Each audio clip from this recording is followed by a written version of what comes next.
Hey folks, welcome back to the Mack and Mike show. I'm Mack, he's Mike, and Mike always hates it whenever I do the introduction like that.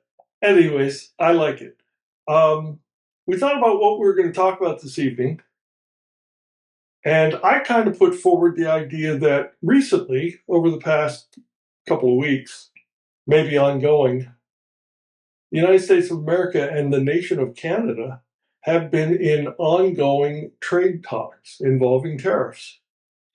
Recently, in the past couple of days, those talks broke down, and President Trump, in his imitable way, and Carney from Canada, in his understated way, kind of cold fish way, they both hurled insults at one another. And what it amounts to is right now the United States of America is putting 50% tariffs on goods coming across the Canadian border, which amounts, I think, the trade between the United States and Canada is about $60 billion annually. So, of course, when Trump decided to put 50% tariffs on Canadian goods, Canada decided to put 50% tariffs on Canadian goods coming or American goods coming to Canada. There is a long and deeply embedded series of ongoing trade between the United States and Canada. All of their shale oil, for example, all of the dirty sand oil that they get from that comes south in a pipeline and goes to our refineries. So there's 50% tariffs. Canadian whiskey that comes across the border, 50% tariffs. Our dairy goods that go up there, their electricity, Canada has this wonderful scheme where they make they make power from water, and from hydroelectric. That's what I was trying to say and couldn't come up with the word. And I mean that's like free money, right? I mean the water's going to flow whether you capture it or not. But at any rate, Mike, what I wanted to, I mean, the question that there's multiple questions. How can it be that the United States and Canada finds itself in this argumentative position? Number two, should there ever be a point in time when there is a trade war between the United States and Canada, and what is it about that we couldn't resolve? One of the things Carney said in his most recent speech is Trump demanded that the French Canadians speak English when they were talking trade, which is ridiculous because I mean that's beneath every politician everywhere. And as arrogant as Trump can be, I don't think even he would ask that. Although it's interesting that Donald Trump proposed changing the name of Lake Ontario to Lake America. What do you think about this whole kerfuffle, Mike? I don't know. I think it's on the lake thing. Obviously, that's just Trump being Trump, man. It's like there's a lot of jokes on Facebook right now about that. Even the Babylon Bee came up with an entire map of the world and the way Donald Trump is renaming all the regions. Sure, the Strait of Hormuz is our property now, right? Yeah, It's territory. the Gulf of America instead of the Gulf of Mexico, and but they went into a lot of other funnier stuff that I thought was hilarious. So I forget what they called China. That was probably the best one. But uh, I don't know enough about the particulars as you do about the trade between Canada and the United States. Obviously, for whatever reason, Trump thinks that there's been unfair trade agreements between us. I guess, you'd have to get down into the nitty gritty, which I haven't done. But I do know that who was the one guy, is it Bessent, who was the one that was saying, hey, we offered them a really, really good deal. Now, remember, he's not Trump. Right. So he's not the guy that's out there, spinning stuff like the Gulf of America and stuff. And he said, we offered them a really good trade deal. And they walked away. That's the kind of guy I trust. If he says something like that, even without looking into the details, which I know I should before I speak, I just trust the guy. He seems to be pretty on the level. And he says it's ridiculous that they walked away. In my opinion, Mike, there should never be a time when there is a trade problem between Canada and the United States that stops us from doing business. For a long part of our history, there were no tariffs, there were no barriers to trade. If you were north of the border, south of the border, You just traded goods and services. There wasn't any kind of quid pro quo or any kind of tit for tat or anything like that. Um, I understand why nations want to have written trade agreements. I understand why nations want to support and protect certain industries in their nation. We do that in our nation with certain industries that we protect them, and we try to, and very honestly, whatever United States does in the United States, those jobs are an important factor of any trade agreement. We want our auto workers, for example, to have a job. We want our refinery workers to have a job. So when people propose deals that would naturally shift some of those family supporting jobs to other nations, we're reluctant, we're resistant to that. And I think that makes a lot of sense. But by the same token, I don't understand. There is a rumor, I can't confirm this, there is a rumor that Carney, who is one of the favorite sons, if you will, of the Davos, World Economic Forum, that there is a orchestrated attempt to try to kick the stool out from underneath Donald Trump. Donald Trump has been going many places and doing many things, and obviously, when Donald Trump speaks, he speaks in a manner that oftentimes is off-putting in the, quote, genteel arena of these kind of international conferences and international. I mean, look what he did with NATO, right? Hey, look, pay your 2%, or we're not sure we're going to protect you if somebody comes after you. And that got their attention, and NATO ponied up to 2%, right? Well, what are you concerned about? Are you concerned about the way Donald Trump speaks, or are you concerned about the results that he gets? Well, both are obviously a concern. The way he speaks, though, seems to work for him. I see the way Trump speaks publicly the same way he would behind closed doors in a boardroom.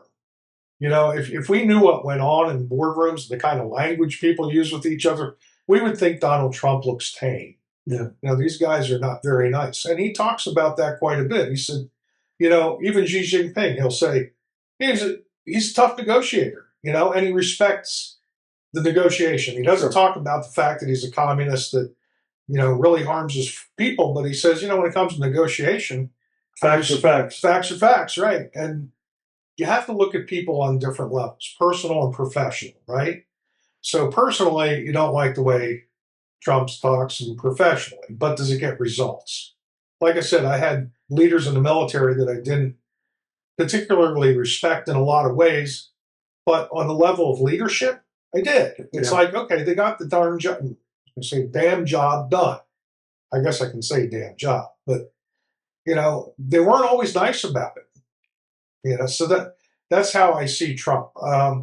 Does he do some ridiculous, crazy things like, I don't want to get a sidetrack, but like moving where the towers are on the aircraft carriers? That's one I still haven't figured out why he wanted to do that. The steam catapults versus electromagnetic, I get that. It's just a difference of opinion on supply lines and how easy it is to repair something. So good people, probably different. But on that one thing, it's like, okay, just leave the damn towers alone. Who cares? It's an aesthetic thing. Don't cost us billions of dollars by moving the stuff. So anyhow, that's I think he's working for America's best interest overall. I mean, I really do. I mean, it's going to cost when we create tariffs. They say, oh, it's going to increase the cost of products in America. Well, that's true, but then you got to wait for the long-term stuff to kick in. In other words, that means higher wages for American workers that now level it, but it might take a year, maybe two. Who knows? Yeah. But the goal is to put more American workers back to work, regardless of anything else. And if other countries have been in the mind of a guy like Bessent, that's his name, right? Bessent? Yes. He's Secretary of the Treasury. Yeah. If somebody like him says, I think this is out of balance, I'm sorry. He seems to be a very level-headed person, and I would say, yeah, I wouldn't doubt he's the guy that gets into the grains of sand. One could argue when it comes into that realm, he's brilliant. Yeah. So Trump's probably listening to him. And isn't it great to have a guy with that kind of background knowledge and ability fighting for America, especially since we've been in so many of these really, really terrible deals that have exported jobs throughout the world for dozens of years. Yeah, decades. I mean, you think about, we go back to NAFTA in the old days. I forget what year that passed. I remember everybody was talking about it. I was not necessarily political back then, but I heard one explanation that sort of gelled it in my mind. They said it's like water. So you have this money, a certain amount of money and jobs. America's up here, and there's like this, levee holding the money, which is water, in the reservoir of America. As soon as you lower those things, America had to come down to increase the Mexican economy and the Canadian economy. So we hurt ourselves on purpose. I don't know why, for the betterment of the hemisphere or something. Well, the other great factor that is at work here, Mike, is that, as a young man, when I first started to drive, I bought gas for 30 cents a gallon. I used to pump it at 29 cents. Yep, right. 29.9, right? Yep. And my point is that the cost of gas didn't go from 30 cents a gallon to 4 cents a gallon because all of the things associated with getting the oil out of the ground, getting it to the refinery, refining it in many different kind of petroleum products, including gasoline, that could be shipped then to the pump so that we could buy it. That cost hasn't increased tenfold or more. It is a factor of many. It's governed by many different factors, including inflation. Mm-hmm. What people fail to realize is that our national debt is $40 trillion. I'll say that again, $40 trillion. In the last week or so, we basically propped up the yen by giving Japan dollars. And the reason it was in our best interest to do that was because Japan is one of the largest holders of our debt, that 40 trillion that I mentioned. And if they had to raise money in an emergency fashion, the easiest way for them to do that would to take our bonds and put them on the bond market and sell it. And if they did that in an emergency, you know yourself, if you decide that you need to sell your car to pay your mortgage payment and you have to get it sold in 2 days, you're not going to get as much money for it as if you could, plan it appropriately and do the sale. And so you do a discount when you sell things in emergency fashion. And if the discount bonds, treasury bonds, were sold on the market, that would have the natural effect of increasing the interest rates that we had to pay on those bonds to the bondholder, and an increased rate of interest that we would have to pay would be more detrimental to us than the dollars we had to give Japan to hold on to our debt. So it's a very complicated factor. And, this inflation that we're experiencing is not something that Donald Trump caused. It's something that the last 6 presidents caused, okay? By spending more money than we have and mortgaging our future in order to pay for today. And, I don't care if you go back to Reagan, all of those presidents increased our debt, one way or the other, some of them more than others. But we have to pay interest on our debt. And very soon, Mike, we're going to be running an interest payment on our debt that's going to be greater than the amount of money we spend on national defense. And all of that increases. And what Donald Trump is trying to do with these trade imbalances is reduce our debt. At the same time, he's creating jobs in America. Both of those are now. He'll talk about it in an inarticulate way. He'll talk about himself in third person. Well, the Trump presidency is the greatest presidency ever in the history of mankind. No, it isn't, Donald. No, you're doing a good job. But let's be, and all those things that he says, the Gulf of America, Hormuz is the territory of the United States, all these things that are so bombastic piss people off. And for the most part, that's, in my impression, someone can correct me if I'm wrong, but this whole no kings demonstration, Donald Trump is trying to be a king. It's because of the way he talks about himself and talks about his administration. Yeah. But if you strip that veneer off of what he says and does, and you just look at the action and the activity that he's taken, he's doing the right things. Although he is inarticulately talking about them and overstating his impact on what he's doing and how it's doing. People are mad because he's building a ballroom attached to the White House. Now, if the taxpayers were paying for this ballroom, or if it was being done in some way that was underhanded or illegal, or there's some graft or corruption attached to it, I would understand people getting upset. But Donald Trump has solicited private donations to build this ballroom at no cost to the taxpayers, and it's going to eliminate a lot of the inconvenience we have when we have state dinners. Even, if you remember the last time they had the Washington Correspondents' Dinner, right? They had an assassination attempt at the hotel. One of the factors that goes into that assassination attempt is it's hard as hell for the Secret Service to put a complete net of security around a public building that's open to the public at the same time the event is going on. It doesn't take genius to figure that out. So why are they so upset about the new ballroom? I think they're upset because Trump's doing it. And Trump can take credit for it. And they don't want Donald Trump to get credit for anything. He'll probably have his name on it forever, even though the ballroom won't be done until he's no longer president. That's the other thing. And there's going to be a plaque for all the people that donated money and time and effort to it. They're the ones that are going to get the credit for it. And there's also the underground bunker thing, for security. And, even that's being contested. But I guess they've come so far with the construction on that even any federal judge or Supreme Court judge is going to look at it and say, "Now what do you want me to do?" Yeah, it's halfway done. You can't stop now. It's got a big hole in the ground. So I'm going to spend another couple $1 billion in taxpayer money filling it back in? Yeah, doesn't make sense.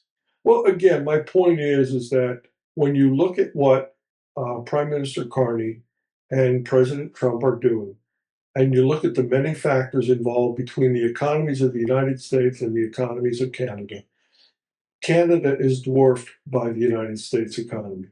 Canada needs the economy of the United States a whole hell of a lot more than the United States needs the products, goods, and services that come from Canada. So the end of this tit for tat argument, this end of tit for tat disagreement is going to be Canada has got to capitulate. They just do. Their economy is so intertwined with ours. And the truth is that we don't need Canada. What we get from Canada, we can get from other places. They need us. The one thing they have that's really, really important to us is that hydroelectric power that feeds most of the northern Midwest. We don't have a way to get electric power to those states without the Canadian hydroelectric power. That's a significant problem. But, what we're talking about is paying more. We're not talking about not getting it. We're talking about paying more. I just wish that this didn't happen.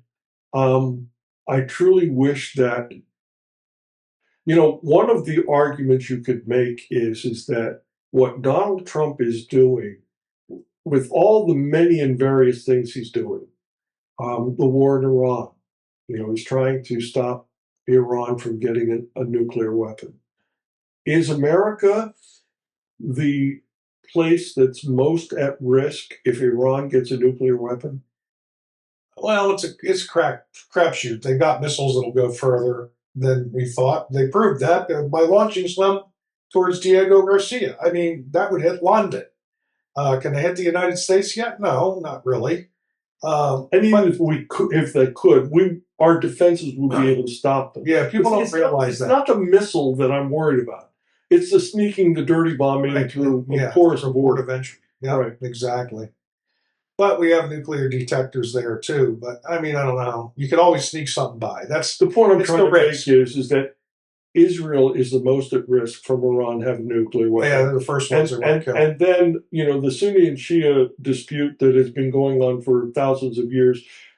So you've got Saudi Arabia and other Middle Eastern countries, UAE being at risk. Then you've got Europe being at risk. All of those would be riskier locations to be than the United States of America. Yeah, for sure. And so when Donald Trump is fighting so that Iran does not get a nuclear weapon, he's not even fighting first for the United States, although he is fighting for the United States. But that's not the people who are most at risk. You look at what he's doing with these tariffs. Every single time he has a tariff discussion, debate, argument, or when he institutes new tariffs, what it does is either creates or protects American jobs. I don't see how people, I mean, with tariffs, do consumers pay more in the short run? Absolutely. Is there a benefit for preserving and protecting and even turning around those decades of offshoring American jobs to other places in the world? Is there a real benefit to that? Mhm. You bet your ass there is. So, these arguments, these spurious arguments that people are hurling at Donald Trump for trying to do the right thing for the United States of America is maddening. Yeah, well, it's all about, I've always said since I started running the National Vets for Trump website, that the arguments, if you remove the personality and stick to the policy, who can really argue? You know how sometimes on certain news shows or TV shows, they have a throwback maybe on a YouTube video to the words coming up on the screen. Who said this?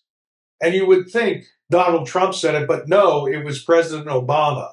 It was, maybe even Nancy Pelosi or Chuck Schumer. any number of people who have now changed their position just because it's Donald Trump.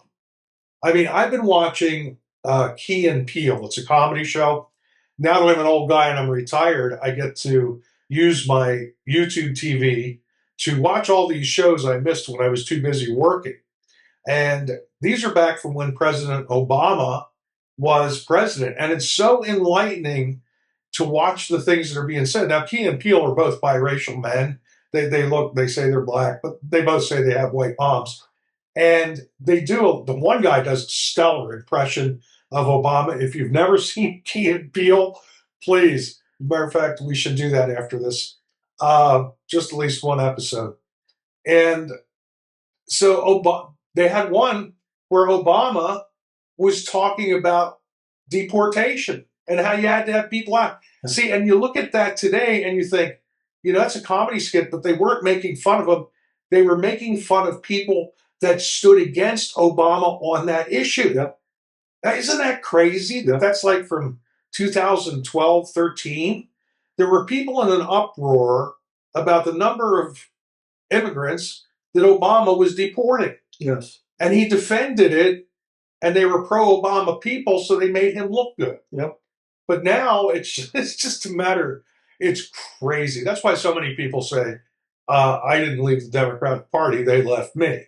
Yes. And you're left with no other choice because it's a two-party system to either A, not participate in government at all, or become a Republican. You don't have much choice. Or create a third party. Well, the third parties, they hardly ever get anywhere. No, I know. Look at the Patriot Party. Look at the Bull Moose Party. Look at our history. Yeah. And, usually what happens is the formation of that third party, it only ends up in one of the two. Hurting one of the two. Yeah, one of the two dominant parties, their candidate getting elected. Yeah. Mike, if you look at America and you look at what's going on now, the same thing that people are getting so upset about Donald Trump. No kings, right? What was the no kings about? Donald Trump was making decisions and using executive orders to implement them. The same thing that Barack Obama was doing when he said, I have a pen and I have a phone and Yep. He was doing the same thing, but Republicans don't complain and they don't riot and they don't get upset in the same way. The right doesn't get upset in the same way the left does. When the left gets upset, it has to be demonstrations. There has to be drama. There has to be all kinds of public hue and cry, right? And I think that the manner of debate on the left is very different than it is on the right.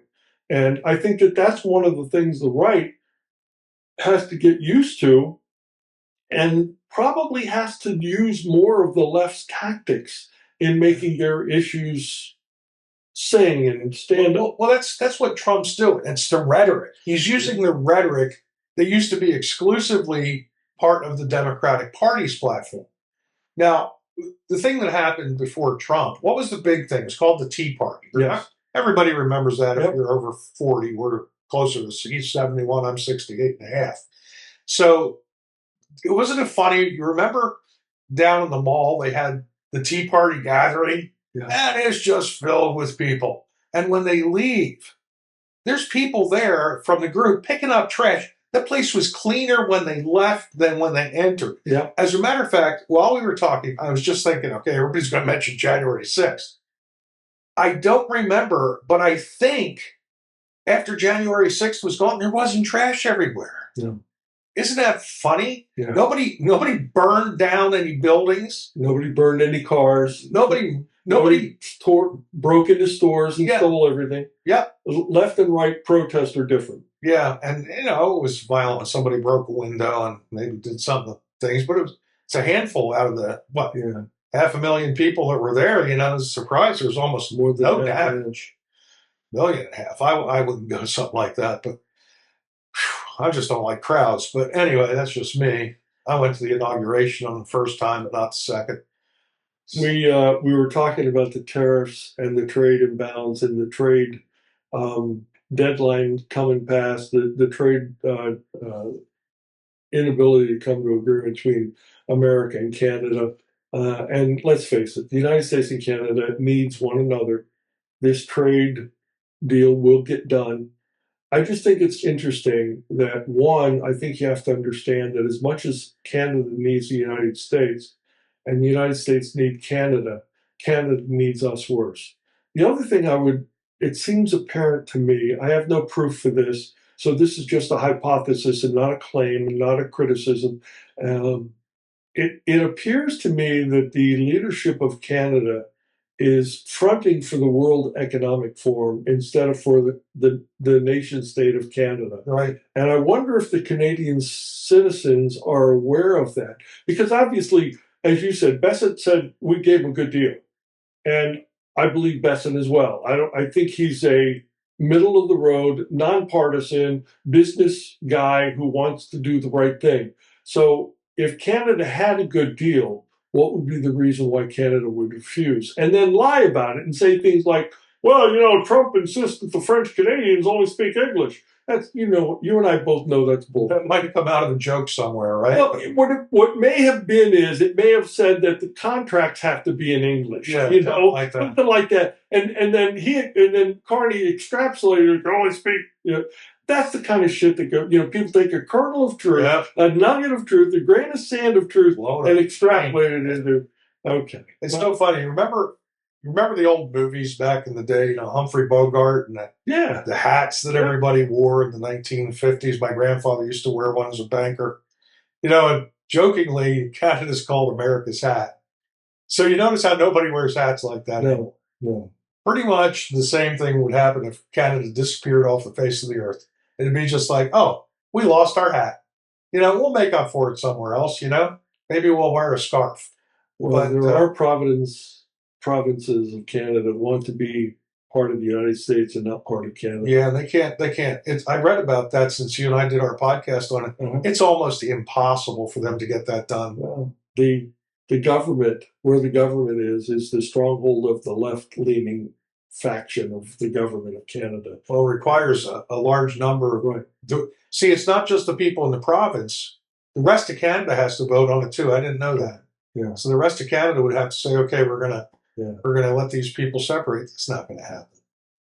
Well, Mike, we'll see what will happen. I project a very short trade disagreement and one that will get settled quickly. Yeah, but doesn't theirs kick in sometime in September, and ours wasn't going to kick in January 2027? So we'll see how that plays out too. That's the only thing that caught my attention the other day. I didn't follow up and double check it. I thought I heard it. I don't know if that's what you heard, but so theirs are going to be implemented like a few months before ours, just prior to the Christmas season. Well, I don't think it's ever going to be implemented. I think we're going to get it resolved before. We'll see. I just think it's interesting how this has come to be a news story and how it's come to be this roadblock to both nations' best interests. So, and I'm sure we'll get it resolved. Yep. I guess we should close it up, huh? Yeah, 29 minutes. Mack and Mike Out. out.